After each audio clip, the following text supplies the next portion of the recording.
নীরার হাত। চিঠি এলো পড়ন্ত বিকেল বেলায়। আমি তখন হিজিবিজি জট পাখানো সুতোর মধ্যে আছি।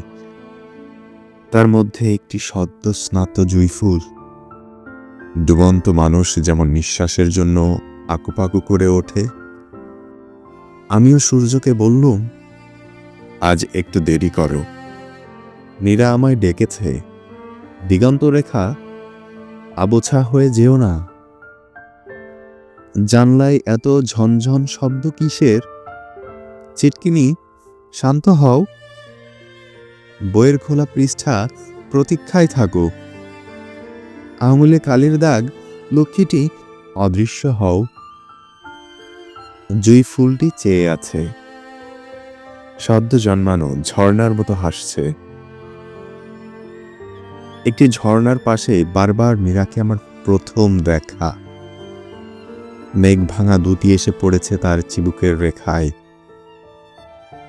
নতুন বসন্ত বৃক্ষের পাতার মতন তার চোখের আলো।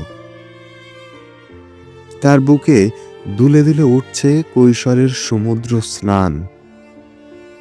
নীরার ডাক এসেছে, মেঘ, নিরুদ্দেশে যাও।